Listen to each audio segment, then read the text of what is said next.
जोहार। झारखंड विधानसभा टीवी के इस विशेष कार्यक्रम में आप स्वागत है।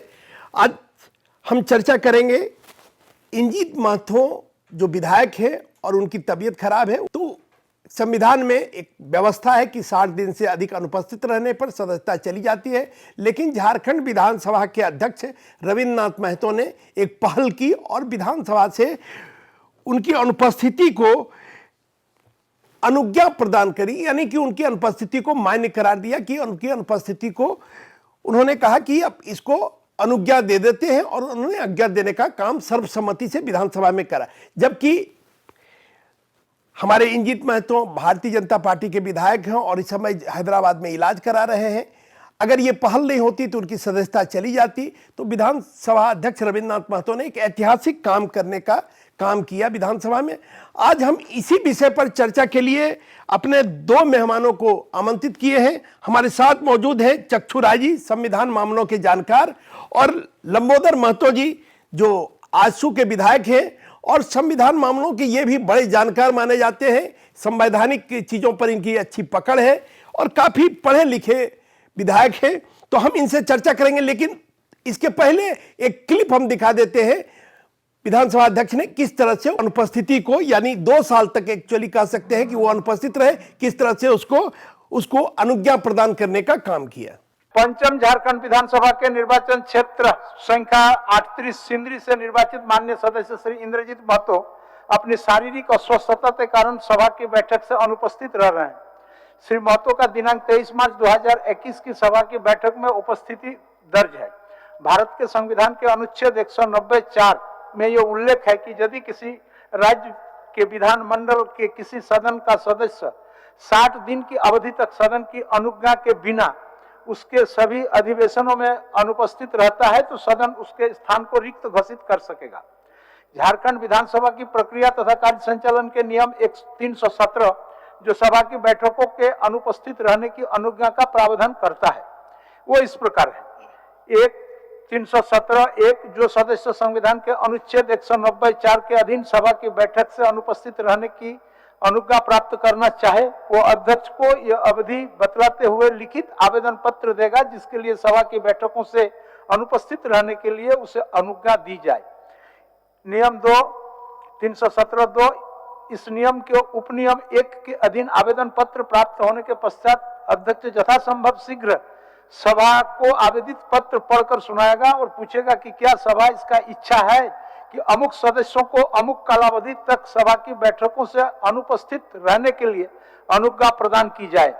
यदि कोई विरोध न करे तो अध्यक्ष कहेगा कि अनुपस्थित रहने की अनुज्ञा प्रदान की गई, किंतु यदि कोई विरोधी आवाज सुनाई दे तो अध्यक्ष सभा का अभिप्राय जान लेगा और उसके बाद सभा की विनिश्चय घोषित करेगा। इस नियम के अधीन सभा के समक्ष प्रश्न पर चर्चा नहीं होगी। सभा द्वारा विनिश्चय व्यक्त किए जाने के पश्चात यथासंभव शीघ्र सचिव उस सदस्य को संसूचित करेगा। श्री इंद्रजीत महतो माननीय सदस्य को विधानसभा के पत्रांक 524 दिनांक 13/3/2023 द्वारा संविधान एवं कार्य संचालन के प्रावधानों से अवगत कराते हुए उन्हें अनुपस्थिति क्षमा एवं अनुपस्थित रहने की अनुमति संबंधी आवेदन विधानसभा को उपलब्ध कराने का अनुरोध किया गया। सभा सचिवालय के उक्त पत्र के आलोक में श्री इंद्रजीत महतो स्वविषय की धर्मपत्नी द्वारा ये उल्लेख करते हुए आवेदन दिया गया है कि उनके पति श्री इंद्रजीत महतो सबाइटस होलिस्टिक हेल्थ केयर हैदराबाद में 27 मई 2021 से अब तक इलाजरत हैं और अभी भर्ती रहना उनके इलाज के लिए आवश्यक है। दिनांक 23/3/2021 के उपरांत षष्ठम मानसून सत्र के 5, सप्तम मानसून सत्र के शीतकालीन सत्र में 5, अष्टम बजट सत्र में 17, नवम बजट सत्र में 7 और दसम शीतकालीन सत्र में 5 तथा वर्तमान एकादश बजट सत्र में 23 से 3/2023 तक 17 बैठकें हुई। अतः झारखंड विधानसभा की प्रक्रिया तथा कार्य संचालन के नियम 317(2) के आलोक में यह विषय सभा में रखता हूं। क्या यह सभा की इच्छा है कि श्री इंद्रजीत महतो स्वविषय को दिनांक 23/3/2021 के उपरांत दिनांक 23/3/2023 तक की कालावधि तक सभा की बैठकों से अनुपस्थित रहने की अनुज्ञा प्रदान की जाए। इस पर सभा की सहमति है। झारखंड विधानसभा की प्रक्रिया तथा कार्य संचालन के नियम 317(2) के आलोक में दिनांक 23 मार्च 2023 को सभा की सर्वसम्मति से श्री इंद्रजीत महतो स्वविश्व को दिनांक 23/3/2021 के पश्चात 23/3/2023 तक की सभा की बैठक से अनुपस्थित को क्षम्य करते हुए अनुपस्थित रहने की अनुज्ञा प्रदान की गई। हाँ, अब मेरा सबसे पहला सवाल है, इसको आप लंबोदर जी किस रूप में देखते हैं? देखिए, निश्चित रूप से इस बार मेरे विचार से लगता है कि पूरे झारखंड में नहीं बल्कि पूरे देश में झारखंड विधानसभा में और माननीय स्पीकर साहब ने एक इतिहास रचा जो संवैधानिक प्रावधान है, और इस संवैधानिक प्रावधान का निश्चित रूप से झारखंड विधानसभा ने एक नया कीर्तिमान स्थापित किया है। और ये माननीय सदस्य सिंदरी विधानसभा श्री इंद्रजीत महतो जी के मामले में उन्होंने जो अनुज्ञा प्रदान की है, और राज्य का तो ये पहला मामला है ही। मैं समझता हूँ कि पूरे देश में इस संवैधानिक प्रयोग का पहली बार उपयोग हुआ। तो इसके लिए माननीय अध्यक्ष झारखंड विधानसभा श्री रविंद्रनाथ महतो जी और पूरे झारखंड विधानसभा को मैं इसके लिए आभार प्रकट करता हूँ कि इन्होंने विशेष परिस्थिति में, विशेष करके चिकित्सीय परिस्थिति में माननीय सदस्य इंद्रजीत महतो जी को संवैधानिक प्रावधान का उपयोग करते हुए उन्हें सुविधाएं प्रदान की है, अनुमति प्रदान की है। दरअसल इंद्रजीत महतो जी 23 मार्च 2021 से 23 मार्च 2023 तक अनुपस्थित रहे सदन में, क्योंकि इनकी तबीयत खराब थी और अभी भी हैदराबाद में इनका इलाज चल रहा था। तो ऐसे में स्पीकर साहब विधानसभा के अध्यक्ष ने इनसे मांगा कि भाई आप अनुपस्थित रहते हैं, तो इनकी पत्नी ने एक लेटर लिख के दिया कि ये अनुपस्थित रहते हैं, और इस मामले को सदन में उन्होंने उपस्थापित करने का काम किया, रखने का काम किया, और विधानसभा के सभी सदस्यों ने सर्वसम्मति से उनको ये अनुमति प्रदान की। तो चक्षुराज जी, इसको आप किस रूप में देखते हैं, और देश के परिवेश में आप बताएं कि क्या है ये? मेरे जी, लंबोदर जी ने एक बड़ी ही अच्छी भूमिका इस विषय की बांधी है। मैं 2-3 चीजें कहना चाहूंगा। जैसे लंबोदर जी कह रहे थे कि जो माननीय स्पीकर महोदय हैं वो विधानसभा के संरक्षक हैं, विधानसभा के सदस्यों के का जो राइट्स और प्रिविलेजेस हैं उसके भी वो संरक्षक हैं। तो ऐसे में जब क्या कहते हैं, हमारे संविधान में एक प्रावधान है कि अगर कभी कोई संसद सदस्य या विधेयक किसी समय तक नहीं आ पाते हैं, तो जो विधानसभा है उसके पास ये पावर रहता है कि उस प्रोसेस को कैसे फॉलो किया जाए। अगर मैं आपको जो राज्य की विधानसभा है उसका तो आपने प्रोसेस बताया, अगर मैं आपको संसद का प्रोसेस बताऊं और कुछ एक आध आपके सामने एग्जाम्पल्स दूं, तो लोकसभा और राज्यसभा में जब ऐसे विषय उठते हैं तो 2 अलग अलग प्रक्रियाएं होती हैं। राज्यसभा के अंदर जैसे झारखंड विधानसभा में हुआ है, सदन के अंदर प्रस्ताव प्रस्तुत किया जाता है कि किसी सदस्य को थोड़ा सा छुट्टी देने के लिए अगर सदन अनुमति दे तो वो छुट्टी दी जाती है। और लोकसभा के अंदर एक कमेटी की व्यवस्था की गई है जिसे कहते हैं committee of absence of members.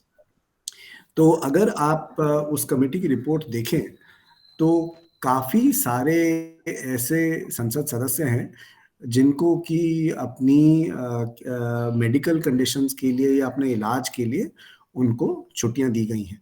जैसे कि जब भूतपूर्व प्रधानमंत्री अटल बिहारी वाजपेयी काफी समय तक 14वीं लोकसभा में वो बीमार थे, तो उनको सदन की तरफ से छुट्टी प्रदान की गई थी। भूतपूर्व प्रधानमंत्री चंद्रशेखर जब वो बीमार थे 14वीं और 15वीं लोकसभा में, तो उनको भी छुट्टी दी गई थी। यूपीए की जो चेयरमैन हैं सोनिया गांधी जी, जब वो बीमार थी 14वीं लोकसभा में, तो उनको भी इस तरह से जो समिति है उसने छुट्टी प्रदान करी थी। मेरे ख्याल से इसमें 2 चीजें देखने की हैं।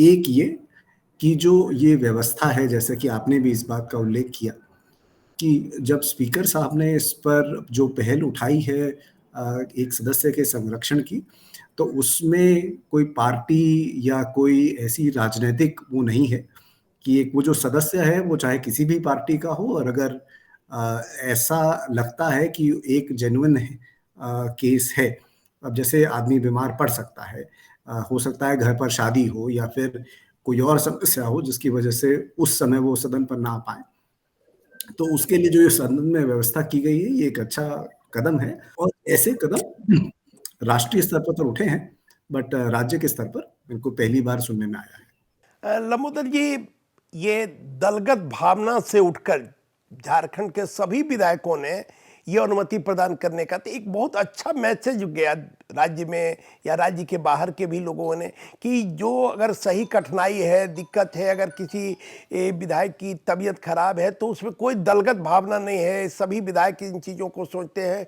और एक स्वर से इसको अनुमति देने का काम आप लोगों ने किया है। निश्चित रूप से झारखंड विधानसभा के माननीय अध्यक्ष महोदय और पूरे झारखंड विधानसभा के सभी सदस्यों को, जिन्होंने दलगत भावना से ऊपर उठकर माननीय सदस्य इंद्रजीत महतो जी के संदर्भ में सर्वसम्मति से ये निर्णय लिया। निश्चित रूप से ये निर्णय ऐतिहासिक भी है और स्वागत योग्य भी है, क्योंकि आज भी अगर हम लोग बात करें इंद्रजीत जी की, तो अभी भी वो उनकी स्थिति अच्छी नहीं है, आज भी वो होश में नहीं है। ये बात सही है कि फिजिकली थोड़ा सा मूवमेंट हो रहा है, फिजिकली मूवमेंट है, फिजियोथेरेपी चल रहा है, लेकिन आज भी वो बोलने की स्थिति में नहीं है। रेस्पॉन्स जरूर कर रहे हैं और ऐसी स्थिति में आगे भी हो सकता है कि इस संवैधानिक प्रावधान का उपयोग करना पड़ेगा और विपरीत परिस्थिति में और ऐसी स्थिति में सभी लोगों को एकमत होकर इसी तरह का सराहनीय निर्णय उठाने की आवश्यकता है।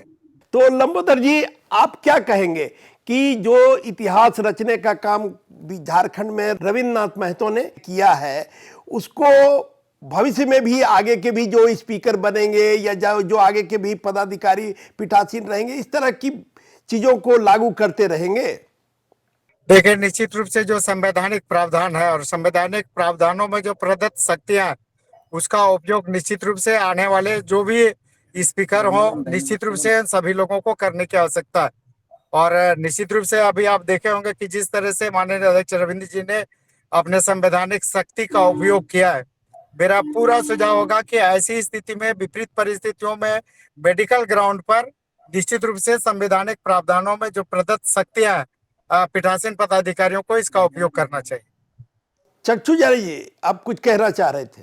लंबोदर जी एक उन्होंने बात कही और वो ये बात ये थी कि ये जो विषय है कि जो संविधान एक बड़ी अच्छी चीज कहता है कि 60 दिन के लिए आपको हाउस के अंदर एक बार आना है। उसमें संविधान की कहने की मंशा ये है कि जो हमारे विधेयक हो, जो हमारे संसद सदस्य हों, विधानसभा के सदस्य जिम्मेदारियों से जुड़े रहें और उस जिम्मेदारी से जुड़ने का एक उसकी व्यवस्था ये है कि वो सदन की कार्रवाई में आके अपना पार्टिसिपेशन में।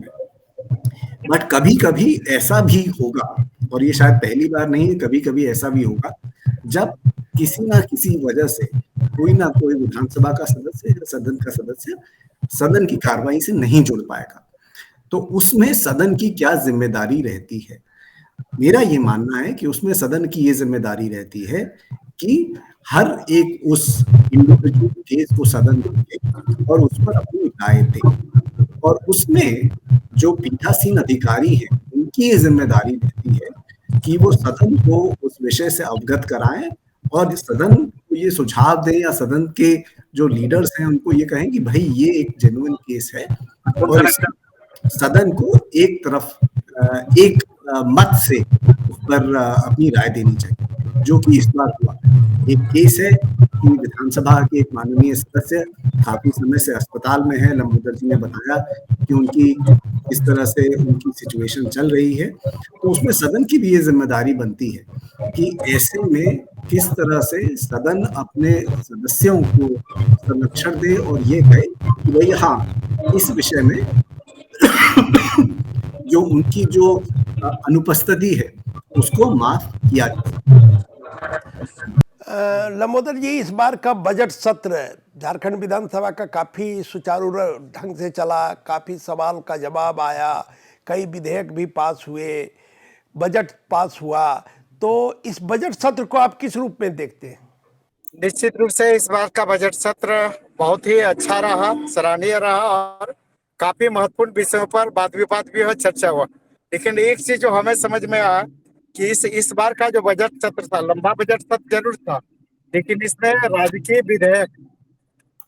राजकीय विधेयक नहीं आ पाए बहुत ज्यादा।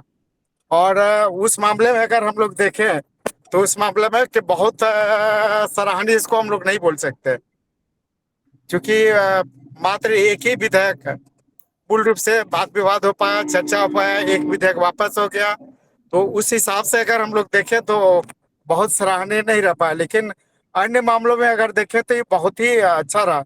सबसे ज्यादा आप देखे होंगे शून्यकाल के मामले बहुत ज्यादा आए, ध्यान आकर्षण के मामले आए, अल्पसूचित और ध्यान पे काफी महत्वपूर्ण मामले आए। कई विषय पर महत्वपूर्ण विषयों पर वाद विवाद हुआ। लेकिन विधेयक के मामले में मेरा अपना सुझाव है कि और ज्यादा से ज्यादा विधेयक आना चाहिए, उस पर चर्चा होनी चाहिए, स्वस्थ वाद विवाद होना चाहिए। लेकिन विपक्ष के सवालों का जवाब काफी मिला इस सत्र के दौरान।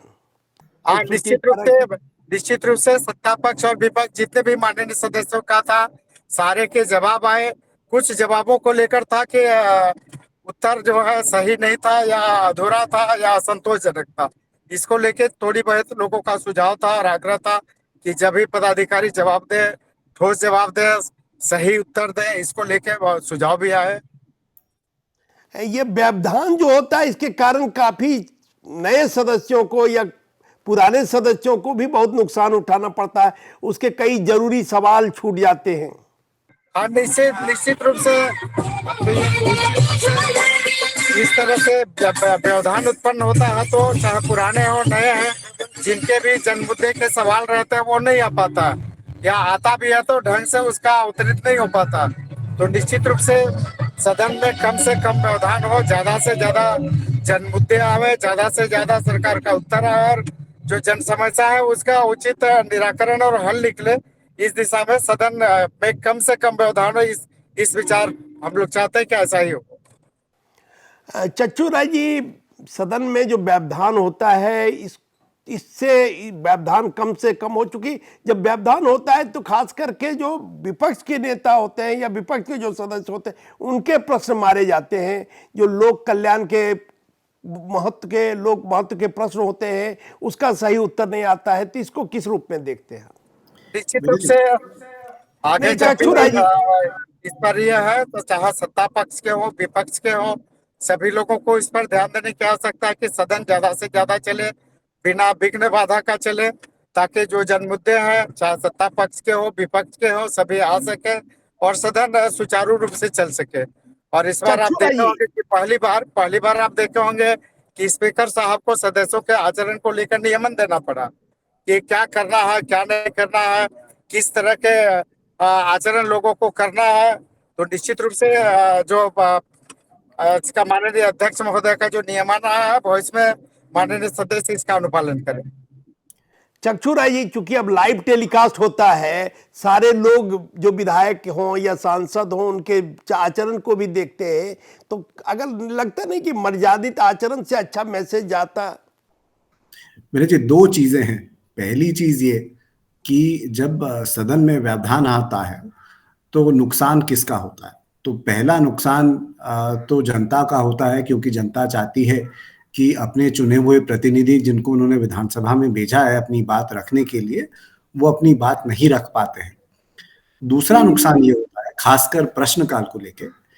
प्रश्नकाल एक ऐसा समय है जिसमें जो सरकार पर अंकुश रखने के लिए सवाल किए जाते हैं और सदन की पूरी कार्रवाई का यही एक ऐसा घंटा है जो कि दोबारा नहीं आ सकता है।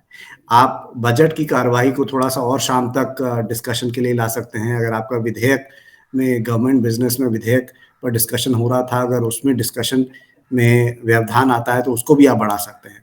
बट जो प्रश्न काल है वो एक ही घंटे का रहता है। तो अगर वो एक बार व्यवधानित हो जाता है और उस समय अगर हाउस नहीं चल पाता है तो जो उस दिन के जो प्रश्न लगे होते हैं उसका लिखित ही जवाब आता है, बट जो सदन के अंदर आप सवाल जवाब कर सकते थे सरकारी मिनिस्टर से, वो नहीं हो पाता है। पहली चीज।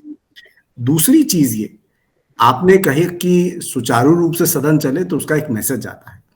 जो डिबेट है हमारी विधानसभाओं के अंदर, वो जो डिबेट है, वो जो चर्चा है, वो चर्चा जो हमारे समाज में चर्चा है, उसकी सोसाइटी की जो चर्चा है, उसका जो बेस है, वहां से डिटरमिन होता है।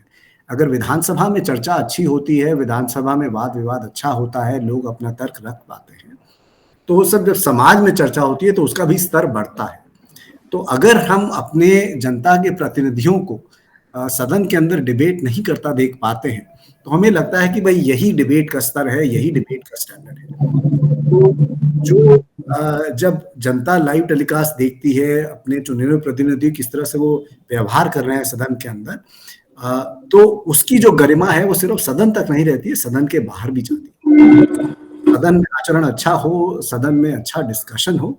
चक्षु राय जी, विमर्श से ही निदान निकलता है, और खास करके विधेयक पर ज्यादा चर्चा, ज्यादा से ज्यादा चर्चा हो तो ज्यादा बेहतर कानून बनता है। मेरे जी, आपने ठीक कहा।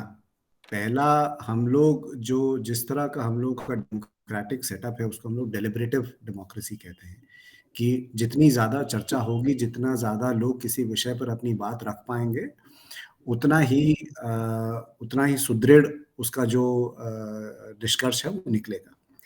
और ये चीज खासकर के लिए जब हम विधेयक की बात करते हैं, उसमें और जरूरी हो जाती है, क्योंकि हमने देखा है कि जो कानून बनता है, वो कानून पूरे राज्य की जनता के ऊपर इम्पैक्ट करता है। और एक बार जब विधानसभा में कानून बन जाता है, अगर वो अच्छा कानून बनता है, तो उसकी जो इम्प्लीमेंटेशन है वो आसानी से भी हो पाती है और लोगों का फायदा जल्दी पहुंचता है। बट अगर विधानसभा के अंदर किसी कानून पर ज्यादा चर्चा ना हो और ज्यादा उसमें लोग पार्टिसिपेट ना करें, और व्यवधान की वजह से उस कानून को बिना चर्चा के अगर पास कर दिया जाए, तो कानून उतना सुदृढ़ नहीं हो पाता है। और अगर कानून अच्छा नहीं बनेगा, तो उसका नुकसान विधानसभा को नहीं होगा, उसकी भरपाई पूरे राज्य को करनी पड़ेगी, और उसकी भरपाई सिर्फ उसी समय नहीं, उसकी भरपाई आगे के सालों में भी होगी। तो विधानसभा की कार्रवाई सुचारू रूप से चले, हाउस के अंदर डिबेट हर विषय पर हो, खासकर बजट पर, विधेयकों पर जितना अच्छा डिबेट होगा, उतना अच्छा सरकार के लिए भी फायदा होगा, विपक्ष के लिए भी फायदा होगा। विपक्ष का फायदा ये होगा कि वो अपनी बात रख पाएंगे किसी विषय पर और कह पाएंगे कि भाई इस चीज को और कैसे मजबूत किया जा सकता है। सरकार के लिए ये फायदा होगा कि सरकार को बाकी सदस्यों से सुनने को मिलेगा कि जो उनका प्रपोजल है, उसमें अगर कोई कमी रह गई है या उसको कहीं पे मजबूत करने की जरूरत है, तो उसको वो जनता के प्रतिनिधियों से उनको वो सुझाव मिल पाएगा। बट इन सभी चीजों के लिए, विनय जी बस एक सेकेंड और, इन सभी चीजों के लिए जरूरी ये रह जाता है कि सदन सुचारू रूप से चले। और सुचारू रूप में, जैसे लंबोदर जी कह रहे थे, जब लोग आकर अपनी बात रखें, तो सोच समझ कर रखें, उसमें थोड़ा सा अध्ययन करके आए, थोड़ा सा पढ़ के आए, तो डिबेट का स्तर और भी अच्छा हो पाएगा।